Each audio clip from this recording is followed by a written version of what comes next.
कोई कहे हम इनका भाग्य देख लेते हैं, कोई कहता है हम इनके भविष्य देख लेते हैं, कोई कहता है हम इनका पूरा जीवन देख लेते हैं जरा सी देर में कि इनके भाग्य में क्या लिखा है, इनके भविष्य में क्या लिखा है।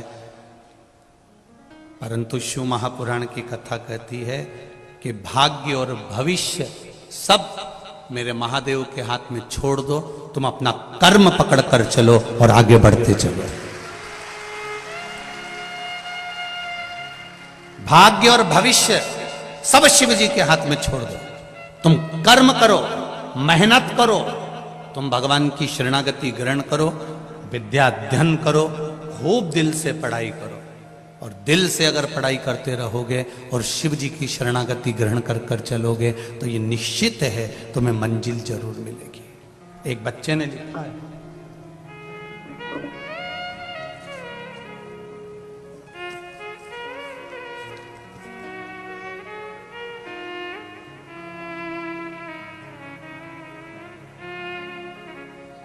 एक बच्चा लिख रहा है, मेरा नाम प्रीतम सक्सेना है, पुत्र प्रमोद सक्सेना। कहीं बैठे हो तो हाथ हिलाइएगा। प्रीतम जी आप ही हैं? श्री शिवाय नमस्तुभ्यम। दोनों हाथ ऐसे हिला दो। श्री शिवाय नमस्तुभ्यम। निवासी हूं कनकी कानपुर नगर में, BA MS का छात्र हूं। पिछले 2.5 वर्ष से आपसे जुड़ा हुआ हूं। पिछले 2 सेमेस्टर एग्जाम में मेरी बेक आ रही थी। मैं निराश होकर ये सोचने लगा था कि मैं पढ़ाई बीच में ही छोड़ दूं।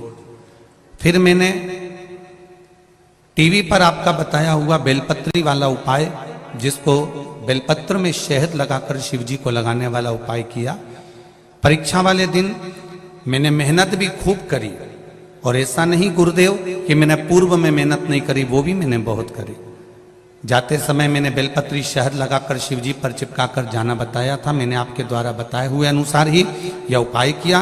उसका फल यह प्राप्त हुआ कि जिन विषय में एग्जाम पास नहीं हो पा रहा था, उसका रिजल्ट बाबा की कृपा से इसी सोमवार को 14 नवंबर को आया और मैं पास हो गया हूं। बाबा को धोख लगाने आया। मेरे सभी विषय जो इतने सालों से बेक हो रहे थे, सारे विषय गुरुदेव, एक बात और कहना चाहता हूं कि हम पढ़ने वाले बच्चे विश्वास नहीं कर पाते, पर आपकी शिव पुराण का एक उपाय भी हमारे जीवन को तार दिया। और 14 नवंबर को उस रिजल्ट ने बता दिया कि मैं सारे जितने बेक हो रहे थे, जितने भी सब्जेक्ट रुक रहे थे, सारे सब्जेक्ट एक बार में बाबा ने निकाल दिया। मैं बाबा को यहाँ धोख लगाने के लिए आया हूँ। श्री शिवाय नमस्तुभ्यम। बाबू खुश अब तो? बाबा की कृपा। हर हर महादेव। ये शिव है औघड़ी।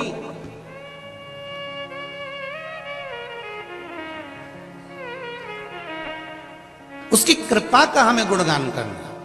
हम ये नहीं कहते कभी भी व्यासपीठ से कि आप कर्म करना छोड़ दो, आप पढ़ाई करना छोड़ दो, आप अपने कर्म की ओर ध्यान ना, खूब करो। तुम्हारी कैपेसिटी अगर इस शरीर की है 5 घंटा पढ़ाई करने की, तो 6 घंटा पढ़ाई करो।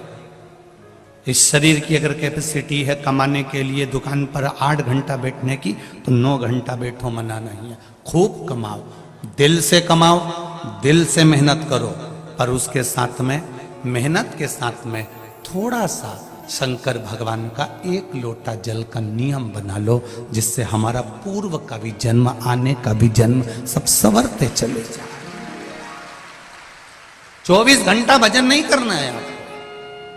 हम 24 घंटा भजन करने का आपको बोलेंगे भी नहीं, और आप करने वाले हो भी नहीं, इतने भी जोरदार नहीं हो कि 24 घंटा भजन कर लो। तो कहकर क्यों बात खराब करना आपको?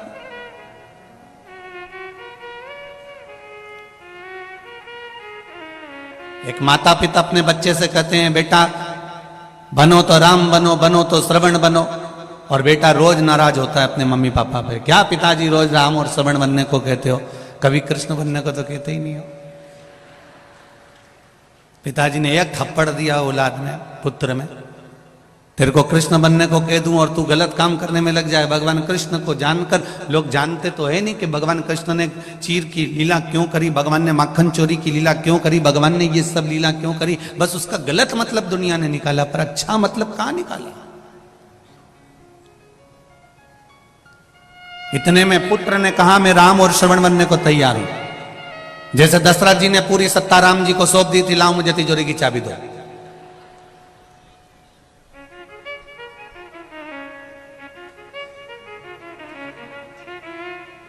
हम फिर कहें आपको, अपने बच्चों से यह मत कहो कि तुम उनके जैसे बनो।